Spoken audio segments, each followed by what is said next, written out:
दुनिया की सबसे बड़ी पार्टी अरविंद केजरीवाल के टॉयलेट में फंस गई है। किसी भी प्रधानमंत्री ने पाकिस्तान के प्रधानमंत्री को अपने शपथ ग्रहण समारोह में नहीं बुलाया, शर्मिंदा किया देश को। कथा सुननी है?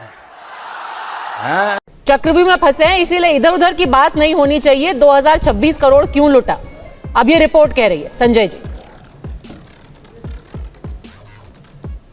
देखिए, पहली बात तो मैं तो इनके महापुरुष मसीहा की बात करूंगा, जिनको अब इन लोगों ने मार्गदर्शक मंडल में रखा है, आदरणीय लाल कृष्ण आडवाणी जी। जिस आदमी ने इस देश के 2 टुकड़े किए, कत्लेआम कराया, लाखों लोगों को मरवाया, उस जिन्ना की कब्र पे मत्था टेकने वाली भारतीय जनता पार्टी ये बात करते हैं। जिन लोगों ने पठानकोट के अंदर आईएसआई, पाकिस्तान की वो खुफिया एजेंसी जिसने हिंदुस्तान के अंदर एक नहीं अनेकों आतंकवादी घटनाओं को अंजाम दिया, उस आईएसआई को बुला के हमारे शहीदों की जांच कराई।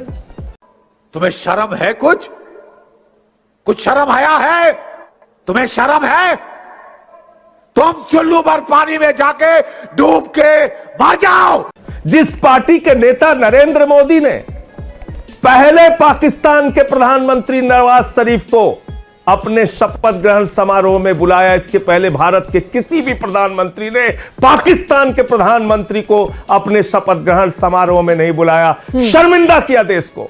पता है ना आप सबको? नहीं पता है? कहां पता है? हाथ ऊपर करो, किसको पता है? शर्मिंदा उस दिन भी किया देश को जब आपने बिना बुलाए जाकर मोदी जी ने नवाज शरीफ के बर्थडे का केक काटा। आपसे राष्ट्रभक्ति का प्रमाण पत्र हमें चाहिए। बांग्लादेश की आजादी के 50 साल पूरे हुए तो मोदी जी ने जाके चिल्ला चिल्ला के कहा, मैं तो बांग्लादेश के स्वतंत्रता संग्राम सेनानी हूं, मैं तो बांग्लादेश की आजादी का योद्धा हूं। अरे मैं तो बांग्लादेश आजाद कराने के लिए जेल गया था। सफेद कपड़ा ओ। पर आप रिपोर्ट लोग बात करते हैं भ्रष्टाचार पे। जो लोग हिंदुओं को मार रहे हैं बांग्लादेश में, उनके घर को रोशन करने का काम मोदी का दोस्त अडानी कर रहा है। वहां बिजली सप्लाई कर रहा है, हजारों करोड़ रुपए बांग्लादेश से कमाने का काम कर रहा है। अब आ जाते हैं शराब पे पद्मजा जी।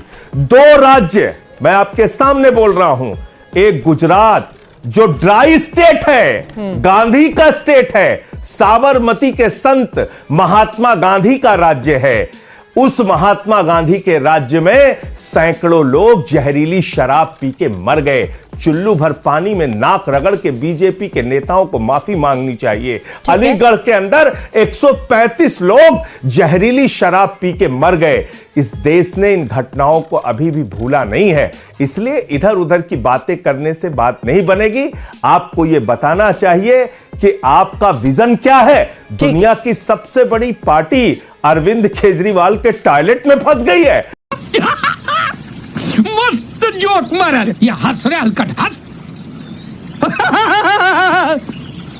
उस टॉयलेट को फ्लश करेगी दिल्ली की जनता। आप देखिएगा, सफाया होगा भारतीय जनता पार्टी का। आप इससे बाहर ही नहीं निकल पा रहे। दिल्ली के लिए आपका विजन क्या है? बिजली पे क्या करेंगे, पानी पे क्या करेंगे, शिक्षा पे क्या करेंगे, इलाज पे क्या करेंगे, मोहल्ला क्लिनिक पे क्या करेंगे, अस्पताल पे क्या करेंगे, ये बताने के लिए आप तैयार नहीं। मुझे मजाक नहीं उड़वाना अपनी चीज का, मैं नहीं बताऊंगा। दिन रात आप नकली मुद्दे को मुद्दा बनाना चाहते हैं, ये दिल्ली में संभव नहीं होगा।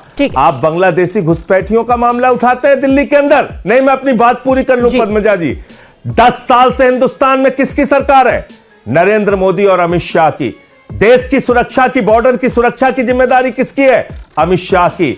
आज बांग्लादेश की सीमा पार करके, त्रिपुरा पार करके, बंगाल पार करके, आसाम पार करके, झारखंड पार करके, बिहार पार करके, यूपी पार करके बांग्लादेशी दिल्ली कैसे आ गया? इसका जवाब भारतीय जनता पार्टी को देना चाहिए। एक भी बांग्लादेशी घुसपैठिया अगर दिल्ली में या देश के किसी हिस्से में मिलता है तो उसको भगाने का, डिपोर्ट करने का काम भारतीय जनता पार्टी, नरेंद्र मोदी और अमित शाह का है। मोदी जी 24 घंटा सोते हैं। आप बताइए 10 साल में आपने कितने बांग्लादेशियों को डिपोर्ट किया हिंदुस्तान से? एक भी बात का जवाब नहीं देना है।